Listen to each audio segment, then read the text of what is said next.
como que quem está agora, né, nos assistindo pode denunciar? Qual é o papel da ONG Infância Protegida? Como que pode chegar? Qual é o processo, né? Eu imagino que seja algo muito personalizado, né? Cada caso é um caso, mas qual é o processo hoje para fazer, né, uma denúncia para que chegue até vocês e como é que vocês agem a partir dessa denúncia? Bom, vamos pensar no que diz a lei. A lei nos diz que em caso de suspeita ou confirmação de violação de direitos, no caso violência, e ali a gente pode falar também sobre violência sexual, não só a lei Menino Bernardo, não só a lei Henri Borel, mas também o Estatuto da Criança e Adolescente, também a Constituição Federal no seu artigo 217. Então, em caso de suspeita ou confirmação, nós somos todos obrigados a fazer a denúncia, sob pena de cometer o crime, sob o risco de estar cometendo um crime de omissão, porque o crime ele é por ação ou por omissão. Então é dever da família, sociedade e Estado garantir a proteção integral de crianças e adolescentes, colocá-las a salvo de todo tipo de situações que possam levá-la o sofrimento, e as tipificações são amplas dentro da lei, mas falando que é dever da família, sociedade, todos nós, sociedade organizada ou não, você, principalmente que é profissional da área da saúde, tem o dever também, de acordo com o seu conselho, seja de medicina, seja de psicologia, de fazer a denúncia prontamente em caso de suspeição, de suspeitar-se de uma situação de a criança está sendo vítima de abuso ou violência. Então, nós temos alguns órgãos de controle chamado SGDCA, Sistema de Garantias dos Direitos da Criança e do Adolescente. Esse sistema que garante esses direitos, ele começa com o Conselho Tutelar. O conselheiro tutelar é aquele que tem a tutela do direito, na garantia, na proteção, para que seja efetiva essa garantia do direito para crianças e adolescentes em todos os cenários, garantir a educação, a saúde, a proteção contra a violência. Então, o Conselho Tutelar é esse primeiro órgão que deve ser acionado. Você pode entrar aí, Conselho Tutelar, e coloca o nome da cidade, você vai encontrar o nome, o endereço, o telefone do Conselho Tutelar mais próximo da casa da vítima. Então, o ideal é que seja, foi na cidade tal, então ela mora onde? A cada 100 mil habitantes, a resolução do Conselho Nacional dos Direitos da Criança e Adolescente diz que a cada 100 mil habitantes deve ter a cidade um conselho tutelar, pelo menos com 5 conselheiros tutelares. Então, o Conselho Tutelar é essa primeira instância que deve receber a denúncia. Você não precisa ter certeza. Se você tem uma dúvida, uma suspeição, pode ser que essa criança está sendo vítima de violência ou de abuso, você então faz a denúncia, e o Conselho Tutelar tem o dever, a obrigação na função pública de fazer os devidos encaminhamentos, levar para a delegacia especializada de proteção à criança e ao adolescente, se for uma cidade de grande porte. Não havendo a delegacia na cidade, a delegacia de proteção, a delegacia da mulher. Não tendo a delegacia de proteção à criança, a delegacia da mulher é aquela que vai acolher essa denúncia. Né? Não havendo a delegacia de polícia civil comum, Ministério Público também pode receber a denúncia, porque é quem vai fazer ou não a denúncia ao judiciário. Então, se você está vendo algo acontecendo naquele momento, a polícia de repressão, a polícia militar 190, 190 deve ser acionado para poder trazer a proteção para essa criança e encaminhar essa pessoa a criança para o hospital, aquele que comete a violência para a cadeia, ele vai ser preso preventivamente enquanto está o inquérito, faz o processo de investigação e depois o indiciamento, e depois o Ministério Público o pedido de denúncia, oferta de denúncia, e depois o julgamento, possivelmente a condenação. Então, o ideal é o Conselho Tutelar, porque ele é quem tem a responsabilidade e a prerrogativa legal de fazer garantir esse direito e percorrer esses processos, esses caminhos junto com quem cuida da vítima, no caso, se é uma mãe, se é uma tia, se é uma professora, se é uma médica. No caso da área da saúde, então tem uma pediatra e ela atendeu uma criança, viu que ela está com lesão característica com abuso sexual, ela deve fazer um encaminhamento para os órgãos competentes, no caso a Secretaria de Saúde, junto com a Secretaria da Saúde encaminha para a Secretaria de Segurança Pública, notifica o Conselho Tutelar, a Delegacia de Proteção à Criança e Adolescente, então tem fluxo e protocolos específicos para a área da saúde também. Muito bom, então assim, mas esse é o processo legal, né? O processo de denúncia que você agora descreveu bem, com bastante detalhes aí. Mas como é que isso chega até a ONG? Normalmente, nós sempre pedimos e orientamos que o primeiro processo, o mais rápido de fazer, é a denúncia criminal, ou seja, é encaminhar Perfeito. para os órgãos de controle, no Uhum. caso, o Conselho Tutelar. Por quê? Porque vai fazer com que aquilo cesse. Quem tem força de lei é a lei, a própria Sim. lei, os órgãos de proteção à criança. Porque o nosso trabalho é de acolhimento. Nós não somos polícia, nós não somos conselheiros tutelares, nem Ministério Público. Então, os órgãos públicos que cuidam desse papel, eles existem, estão espalhados pelo Brasil e devem atuar. Então, o nosso trabalho é orientar, por exemplo, muitas pessoas nos procuram primeiro.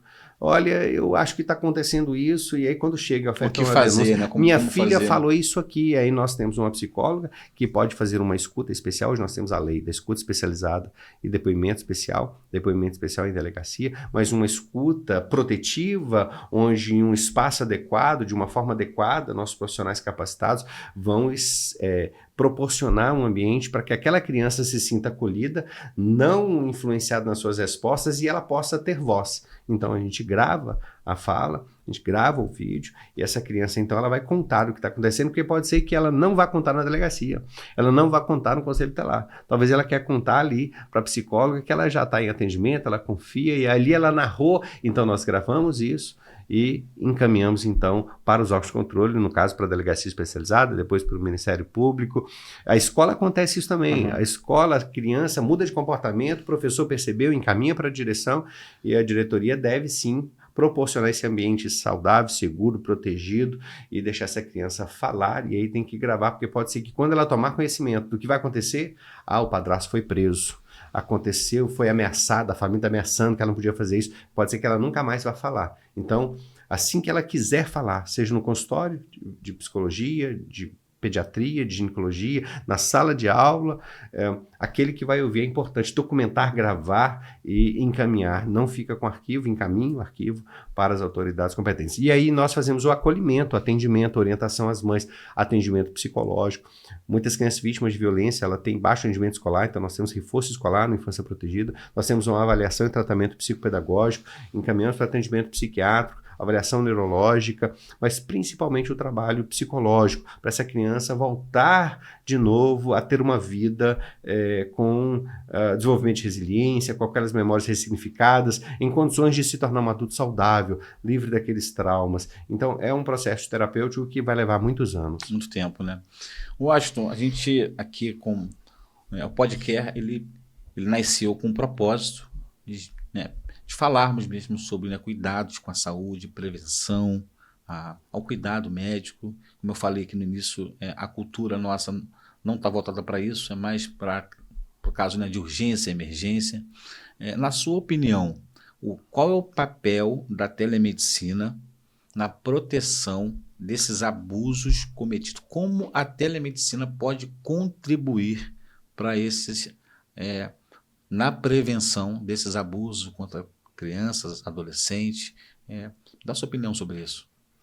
Por exemplo, o atendimento psicológico especializado. Se nós temos um time de peritos, de profissionais, homens e mulheres, porque muitas vezes a gente encontra adolescentes vítimas de violência sexual, abuso sexual, que ele não fala, ele não quer falar, ele sente vergonha. Os meninos normalmente não contam, então é bom ter profissionais de sexo masculino também, psicólogos, especialistas em adolescentes, só um dos exemplos. Então, se nós temos condições de trazer uma formação, um espaço onde estes profissionais já experientes possam atender, com poucos atendimentos, relativamente poucos atendimentos, eles conseguem identificar sinais e sintomas emocionais e comportamentais característicos em crianças vítimas de abuso sexual, por exemplo, violência sexual, e fazer o devido encaminhamento. O encaminhamento, por exemplo, atendimento presencial, porque em alguns casos de alta complexidade pode ser que essa criança ou adolescente, mesmo conseguindo interagir com o virtual, ela possa ali desenvolver um problema, uma ansiedade generalizada, ela pode ter um surto durante a terapia. Então, em alguns casos como esse, dependendo da idade, é importante ter um suporte físico, presencial, um atendimento presencial. O psiquiatra mesmo, quantos sofrimentos acontecem e crianças precisam de acompanhamento, adolescentes também, um acompanhamento psiquiátrico especializado em crianças vítimas de violência, que entendam sobre sinais e sintomas, melhor forma de identificar e de medicar de acordo com a idade, de acordo com os sintomas. Então, a psiquiatria é extremamente necessária e útil. Por exemplo, profissionais da área da pediatria. Quantas marcas físicas são características de crianças vítimas de abuso sexual, de violência sexual? vou pensar aí, odontopediatra, quantos dentistas conseguem, observando ali durante o atendimento, que aquela criança é vítima de abuso sexual oral? Ou seja, tem muitas situações assim bem claras de crianças que estão sofrendo abuso sexual oral, cometem felação no seu abusador e até com DST bucal. Então, em atendimento presencial, estes podem, por exemplo, na telemedicina, formar outros médicos, orientar as mães, falar de sinais e sintomas, trazer uma medicina preventiva com orientações né? de prevenção, ou seja, olha, se o seu filho assim, se o seu filho assado, me procure presencialmente, mas olha, já digo para você, porque o médico como autoridade, quando ele fala com a mãe, imagina se eu e você fôssemos ali para a avenida levantar a mão para um carro parar. É capaz que esse carro vai atropelar a gente. Mas se estivermos vestidos se um guarda municipal, né? Eu estou com a roupa de um policial rodoviário federal. Mesmo que seja dentro da cidade, ele vai ser autoridade. Só de olhar para ele, todo mundo vai parar o carro. Então, assim é o médico. Ele tem essa autoridade que os pacientes, né, especialmente os pais, quando levam criança ou adolescente, confiam na fala dele.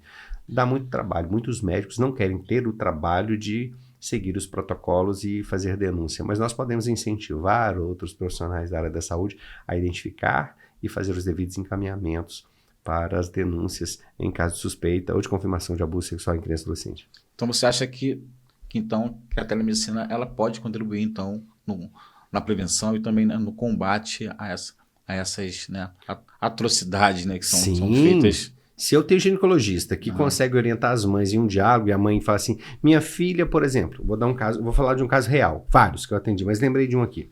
A mãe chegou para mim e falou assim, olha, minha filha tem, acho que ela estava com 6 aninhos, porque já atendi casos idênticos de muitas idades. 6 aninhos, eu acho que esse caso, 6 ou 7, 6 anos. Perdão, não, esse caso foi de 4 aninhos. A menininha não queria que a mãe lavasse mais a vulva, não deixasse higienizar sua parte íntima. Não, eu não quero, não pode. E aí ela disse para minha mãe, ela não queria deixar eu lavar, mas estava muito suja. Estava fedendo muito. Ou seja, palavras da mãe. Ela não falou, está com odor forte. Estava fedendo muito, estava assada e ela não queria deixar mais lavar. Eu já tinha ouvido isso muitas vezes, por anos. Então, por que que tá? O que está acontecendo com essa criança de 4 anos? Para mim, eu não tenho dúvida. Porque se tornou comum. Se você, depois do almoço, tomar uma garrafa de azeite, o que vai acontecer com você? Você disse que você vai ter uma dor de barriga, mas você, mesmo não sendo da área da saúde, você sabe que se tomar bastante óleo, você vai ter um intestino solto. É uma informação comum. Todos nós sabemos, já ouvimos falar, com muita gordura vai te fazer mal. Então, quando nós ouvimos muitos casos, eles se tornam comuns, não tem dúvida. Nesse caso, já encaminhei muitos. Olha, você vai para o hospital de referência, pede para avaliar sua filha. Eu não falo para a mãe o que é. Quando chegam lá, o que acontece? Putrefação de esperma e espermatozoide. Meu Deus. Ou seja, ejaculação presente nos pequenos e grandes lábios vaginais, não higienizados adequadamente, que cria putrefação, odor fétido e assadura local. E dor também. Então, todos os casos que eu ouvi relatos semelhantes, fiz o devido encaminhamento, tinha material para coletar, material genético para coletar, e depois quem foi o abusador, e então com esse material genético a prisão do mesmo. Então uma criança narrando para um médico, uma mãe que está fedendo muito, que não quer deixar higienizar, ele não precisa ser doutor em abuso, ou seja, são informações comuns que ele já pode imediatamente encaminhar essa mãe, essa criança para o hospital de referência. Loucura isso. Washington, eu queria perguntar para você, agora, assim, nós temos um propósito na Seven, né? Eu já te falei isso, quero repetir, desde quando nós criamos a Seven, nós doamos a cada 10 planos que nós comercializamos, nossos planos de assistência à saúde, nós não somos um plano de saúde, mas somos um plano de assistência à saúde, somos uma plataforma digital que dá acesso à telemedicina 24 horas por dia, 7 dias por semana, temos clínico geral e pediatra, né, nesse, né, atendimento 24 horas, também temos outras 21 especialidades médicas que a gente consegue também fazer, né, o atendimento com dia e hora marcada. Mas, na sua opinião, quais as áreas onde a Seven Club pode contribuir para essa causa? Unir forças com a infância protegida. Eu tenho isso muito forte no meu coração, desde quando eu conheci o projeto, desde quando eu tive acesso às informações, à sua história.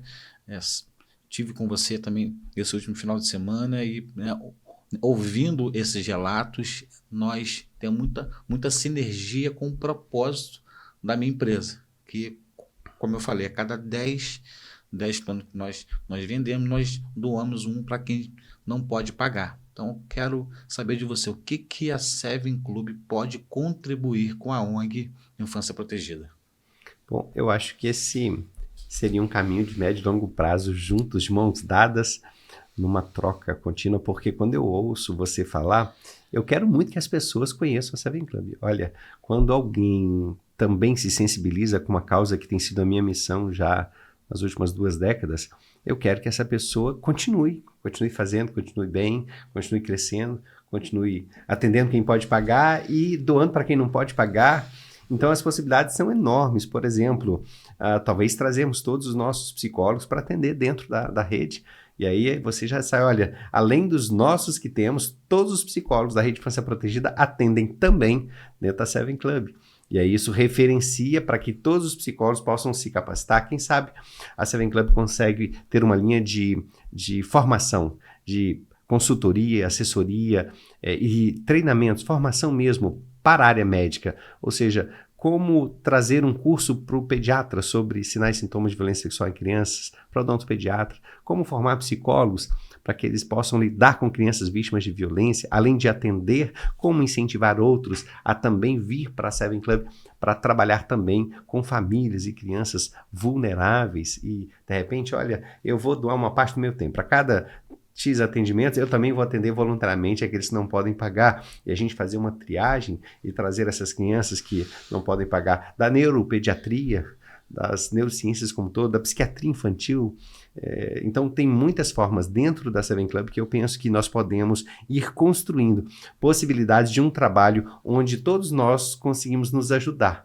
Porque quando nós doamos e cuidamos dos pequenininhos, certamente os outros olham para a gente com bons olhos e falam assim, é uma empresa séria, é uma ONG séria, o que eles estão fazendo, não estão querendo nada em troca. Eu vou dar apoio também, eu vou escolhê-los como meu parceiro na área da saúde também. Eu acho que a gente pode pensar e ir colocando em prática alguns mínimo produto viável, MVP, e ver funcionando, e aí a gente pode, nessa construção, quem sabe, ir ampliando até onde Deus permitir.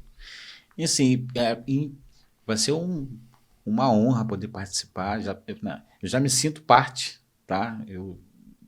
Meu coração já está nisso, de verdade. Deus conhece meu coração e sabe do propósito que nós temos desde o início. A gente não está falando aqui de business, está falando aqui de vidas, de valorizar a vida, de poder somar com uma causa que você carrega com um brilho nos olhos, com lágrimas nos olhos, e fazer parte disso com a minha empresa, com o meu time, vai ser um privilégio de verdade poder somar com vocês. Quais os principais desafios que a gente pode encontrar e juntos sobrepor, né, unindo forças com a SEV e também com a ONG Infância Protegida em relação da telemedicina, na sua opinião? As crianças, elas não falam normalmente, elas são intimidadas quando são vítimas de violência. Uma das falas mais comuns ele disse que me mataria, que mataria meu pai, mataria minha mãe. Ele disse que eu não devo falar. Eu me lembrei de uma criança uma pré-adolescente que nós atendemos, criança ainda, e ela ficou afônica. Ela falava, ela conversava normalmente, não havia um diagnóstico na medicina do porquê ela tinha desenvolvido aquela condição de uma criança muda, uma adolescente, pré-adolescente, acho que ela estava com 11 anos na época, e ali a pessoa que cuidava dos surdos naquela organização, e ela dava aula de Libras, Língua Brasileira de Sinais, e me pediu para poder falar para os surdos sobre este tema do abuso sexual. E ela traduzindo, ela pediu, vocês não podem colocar, eu tinha 18 vídeos à época, ela disse, você não pode colocar nos seus vídeos língua de sinais? Eu falei, podemos, me ajuda, eu não sei fazer, mas se você souber, então nós conseguimos colocar língua brasileira de sinais nas minhas palestras. Libras, né? Eu já falo tão rápido, como que um surdo, alguém traduzindo, consegue traduzir tão rápido para eles? Então, fazendo um estúdio, dava para fazer. E uma dessas meninas, ela contou que ela foi vítima de violência sexual na sua infância e que o que ela mais ouvia era cala a boca, não fala. E essa fala imperativa, ameaçadora, violenta, levou ela a uma condição inconsciente de calar-se. E ela parou de falar. E durante os nossos encontros e os nossos diálogos, ela ouvia de mim: você pode falar, você tem voz. Deus ouve você, mas nós também podemos te ouvir. Nós conseguimos te proteger, nós conseguimos te ajudar. Você não está sozinha, você pode falar, ninguém vai te fazer mal. Aqui você está protegido. E ela voltou a falar. Ela já estava, se não me falha a memória, há mais de 2 anos muda. E ela voltou a falar, porque ela encontrou um espaço de segurança. Então, por exemplo, os profissionais de psicologia, seria um grande desafio nós conseguimos montar espaços onde essa criança possa falar. Talvez na Seven Club a gente consegue desenvolver esse espaço virtual protegido, onde a criança se sente acolhida por profissionais capacitados e ela consiga falar. E se conseguiu falar, talvez os encaminhamentos. Como a Seven Club pode ter parcerias com redes locais de saúde para fazer os devidos encaminhamentos para especialistas para o atendimento presencial. Já temos hoje. Eu preciso saber, se aqui de Niterói uma criança falar na Seven Club que foi vítima de violência, precisa ser atendido imediatamente com atendimento presencial no hospital de referência. Então, eu acho que criar essa rede, né? Conectar a Seven Club com a rede existente, eu acho que a gente consegue ser ainda mais efetivo nessa garantia de direito. Muito bom, muito bom. Estamos chegando ao fim do nosso podcast, que bate-papo gostoso, por mais que, né, seja um assunto pesado, um assunto que nos embola, né, a garganta no falar, né? Às vezes fere os nossos ouvidos de encarar essa realidade nua e crua, mas foi um bate-papo muito gostoso. Quero muito te agradecer, eu acho, pelo seu tempo, por você também, né, se dispor a estar aqui conosco. Mas antes da gente encerrar, eu também está vestindo uma camisa muito bonita da Infância Protegida. Eu quero te fazer uma pergunta. Como ser um voluntário, uma voluntária da Infância Protegida na cidade da pessoa que está ouvindo ali? Eu estou em Niterói, no Rio de Janeiro, e daqui a pouco eu acho que eu vou ganhar alguma coisa que está sobre a mesa. Eu queria que você falasse um pouquinho sobre isso, como ser um voluntário, como somar nesse time para poder salvar vidas e trazer qualidade de vida para essas crianças e adolescentes. Renato, nós nos tornamos uma rede porque quando fazíamos as palestras, visitas às famílias, eu precisava ir embora, ir para outra cidade. E eu não sabia quando voltaria naquela cidade. Eu rodei o Brasil inteiro. Eu visitei mais de 3.000 residências, de casa em casa, visitando de 8 a 10, 12 famílias todos os dias, durante muitos anos. Quase 4 anos, 3 anos, quase 4 anos, visitando famílias para poder ouvir, mapear, identificar os problemas, aconselhar, desenvolver ações. Alguns tornaram projetos, outros programas para tentar resolver aqueles problemas, mas eu ia embora. Então, eu pensei assim: poxa, eu preciso deixar alguém aqui que fale comigo, que vai ouvir todo mundo, filtra e traz para mim. Então, eu comecei a deixar um líder por igreja, por bairro, por cidade. E aí depois eu falei, puxa, a gente precisa criar um grupo. Na época era e-mail, chamava Salve Sua Família, lá em 2000 e pouquinho. Depois passou a se tornar Infância Protegida. E nós então começamos a montar grupos de WhatsApp. Então, cada cidade que eu ia, cada lugar que eu falava, para centenas e milhares de pessoas, dependendo do local, do espaço, eu desafiava aqueles pais a entrar num grupo de network, um grupo de relacionamento, onde nós podemos trocar informações ali dentro, falar sobre esta temática, educação, proteção, saúde, segurança, políticas públicas, e também pedir ajuda. E todas as vezes que nós formávamos um grupo, 200, 300 pessoas por grupo, por cidade, dali nós tirávamos aqueles que eram de ações e atuações conectados. Então, todos os médicos montávamos uma diretoria, um grupo da área de saúde. Todos os psicólogos, então, montávamos grupos de psicólogos. Todos os advogados e operadores do direito. Então, nós temos aqui os juristas de infância protegida. E aí nós montávamos na cidade um grupo geral, grupos temáticos. Eles se uniam com o grupo temático Brasil e grupo temático internacional. E daí surgiram nossos diretores. Os diretores da área de educação, da área de segurança, da área de saúde, da área do terceiro setor, da área de formação. Então, nós temos encontros quinzenais de formação com os nossos profissionais. Então, você, na sua cidade, pode fazer contato com a gente. Quer anotar o meu telefone? Esse é o meu telefone pessoal. Mas se você mandar bom dia, boa tarde, e ficar mandando coisinhas assim. Você pode dar bom dia, mas dá bom dia em pensamento, que eu não consigo responder bom dia, senão meu celular vai ficar muito cheio. Então, você pode mandar mensagem para mim. Se você precisa de ajuda, eu vou ajudar você. Vou te conectar com o grupo da sua cidade. Nós temos grupo Infância Protegida no Brasil inteiro.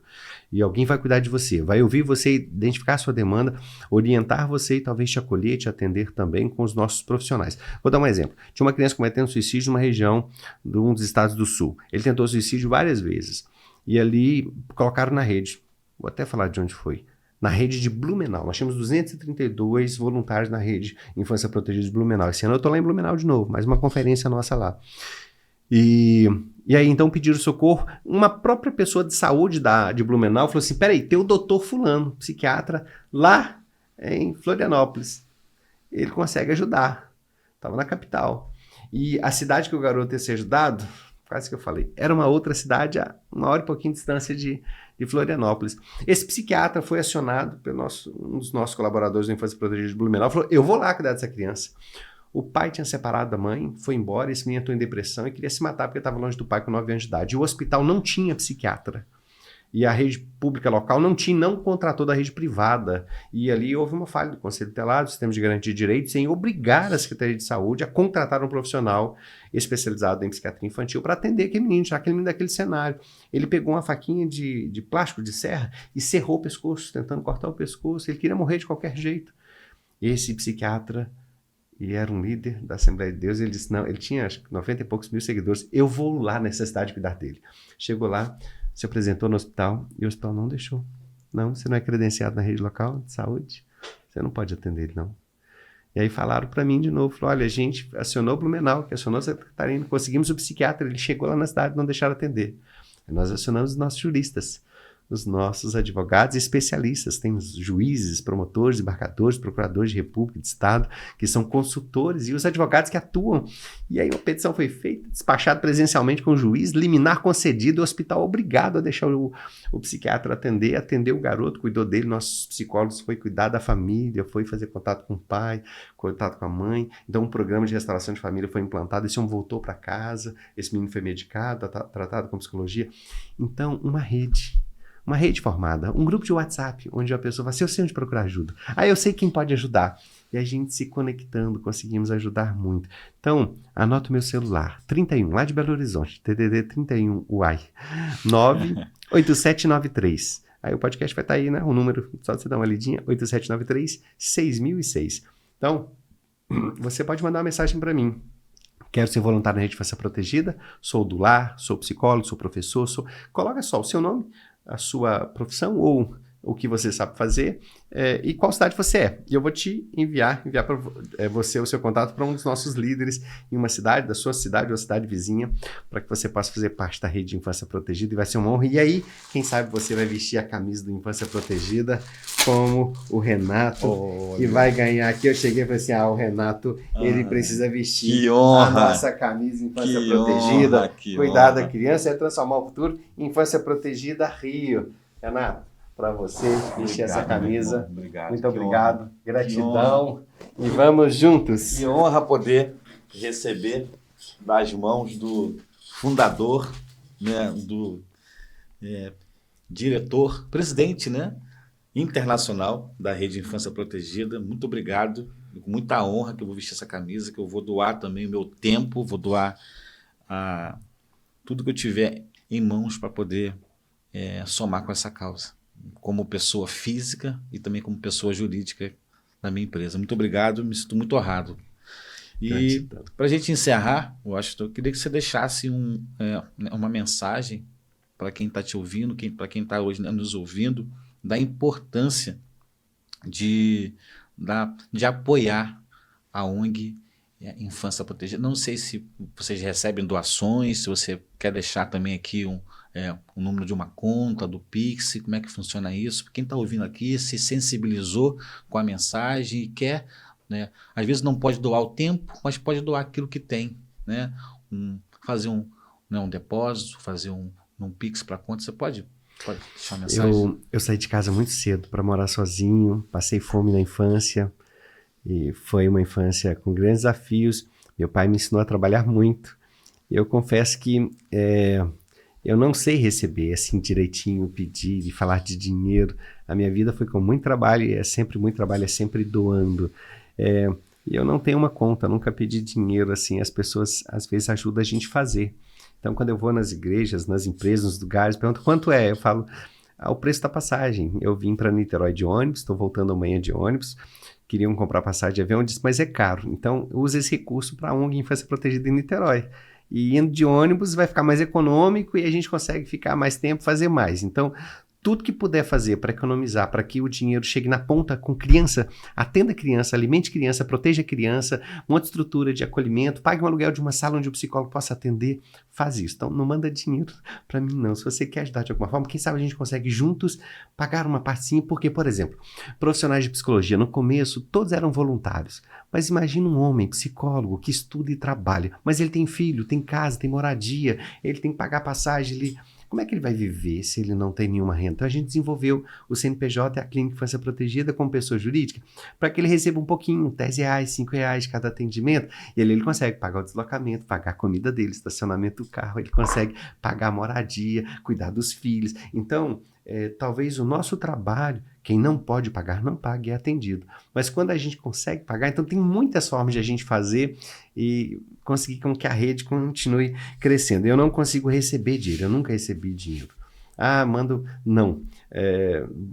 Eu só doei a vida inteira. Mas eu sei que precisamos de recursos. Então, aqui em Niterói, quantas comunidades nós temos no Rio de Janeiro que precisa de socorro? Quantos meninos e meninas que você talvez... Por um monte de cenários favoráveis, você está vivo, você cresceu, você estudou, você comeu, você vestiu, você foi protegido, protegida. Tem meninos e meninas que talvez com um pouquinho nosso, a gente consegue fazer com que eles fiquem vivos. E tem uma perspectiva diferente da vida. Eles sabem que a vida não é só violência, não é só maldade. Alguém cuida deles. Então, talvez um pouquinho nosso, para quem quer fazer na ponta, na prática, a gente consegue comprar um biscoito para a criança ali, ter uma água para ela ser recebida, apagar a luz, um espaço onde os profissionais venham voluntário atender. A gente consegue fazer a diferença na vida de muitos meninos e muitas meninas que talvez só precisam de uma palavra. Vai dar certo. Eu recebi a palavra de um menino que queria atendimento, ele morava no acolhimento institucional, e ele escreveu porque ele precisava de ajuda. Ele disse, eu quero ser atendido como psicólogo para eu poder estar bem e conseguir trabalhar e ganhar dinheiro para eu poder adotar os meus irmãos e poder pagar a casa de moradia para nós. Colocamos o nosso melhor psicólogo de adolescente para ele. Ele trabalha numa multinacional, ganha um bom dinheiro, os adolescentes, irmãos estão no primeiro emprego, um adulto da família extensa foi sensibilizado pelo nosso profissional, acolheu, mora bem, estão felizes. Então, era tão pouco, ele pediu para a gente ajudar ele a adotar os irmãos. Juridicamente ele não podia, mas nós conseguimos de alguma forma sensibilizar o juiz e ele está lá com os irmãos dele. Então, talvez o nosso trabalho, o nosso financiamento para ações simples assim, pode fazer a diferença na vida de meninos e meninas que vão te agradecer para sempre. É isso, acho. Que privilégio poder estar com você aqui nesse tempo. A gente conversou bastante, temos muito assunto para poder conversar ainda. Quem sabe no próximo podcast a gente consiga... Perdão, aqui, uma forma assim, paga os psicólogos da empresa fugiu o nome. Seven Club. Da Seven Club. Se a gente, por exemplo, levantar um fundo na Seven Club, você pode vir auditar. Eu tenho certeza que se ele está falando assim, a gente pode ajudar, tenho certeza que vai ter transparência. Você pode ver, olha, eu estou doando R$20 por mês. Vocês conseguem atender quantas crianças com esse atendimento, com esses R$20? E nós vamos pagar o mínimo possível para o psicólogo que fala assim, eu gasto R$10 de passagem para ir atender. E nós vamos atender crianças. Por que atendimento psicológico? Talvez na rede de saúde a gente consegue atendimento de saúde, lá no posto de saúde. Mas psicólogos profissionais competentes, psiquiatras, é muito difícil de encontrar no Brasil inteiro. Não dá. E por telemedicina eles podem atender no Brasil inteiro. E você talvez pode. A gente criar um fundo na empresa, na Seven Club, para pagar atendimento mínimo destes meninos e meninas que não conseguem os pais pagar nada. E a gente presta conta para vocês. Olha, são tantos mil atendimentos. Nós já fizemos, nos últimos anos, acho que quase 20 mil atendimentos, 20 mil crianças e adolescentes atendidos desde a pandemia. Aí é uma forma, por exemplo, você doar. A gente faz um fundo. Vou dar um exemplo. Tinha uma pessoa muito importante do governo federal, falou assim, eu preciso salvar a criança, as crianças das comunidades, das ribeirinhos e tal, assim. Cada vez que surge uma situação, precisa de 400 a 500 reais para pagar a gasolina e o piloteiro para ir lá salvar as crianças em um certo lugar. Não posso dar muito detalhe. E aí o que eu fazia? Eu chegava nos lugares, palestrava, faz um fundo, coloca aí X reais, na época era R$1.000, deixa numa conta. Se essa pessoa do governo federal precisar de socorro, a gente põe em várias contas diferentes, em todos os bancos, que aí transfere para a conta daquela pessoa que vai pegar o barco, vai pilotar e vai lá buscar aquela criança e vai salvar ela, ela vai ficar com saúde. Então a gente fez um fundo para salvar crianças, comunidade ribeirinha, da violência. Então tem muitas formas que a gente pode ir trabalhando, que a Seven Club pode ser esse braço de apoio junto com a gente. Será um prazer. Desafio aceito. Ah, que coisa boa. Vamos fazer isso juntos, né, Washington? Gente, muito obrigado. Obrigado também, Washington, pelo seu tempo, tanto conhecimento, tanta, né, coisa boa que a gente pode fazer juntos, né, dentro dessa realidade tão cruel. Então, quero também te agradecer de ter visto esse podcast até aqui. Muito obrigado pela sua audiência. Se você puder também compartilhar esse vídeo, se inscreve também aqui no canal, o canal da Seven Club, deixa o seu joinha também, que isso também, né, nos ajuda também a divulgar esse nosso trabalho. Compartilha com seus amigos e você possa também aí continuar também, né, nos assistindo nos próximos episódios. Teremos muito mais. Esse foi só o segundo. Tivemos aqui, né, o privilégio de estar com o Washington Sá, da Rede Infância Protegida. Então, muito obrigado por você estar aqui conosco até agora e até o próximo episódio. Um abraço.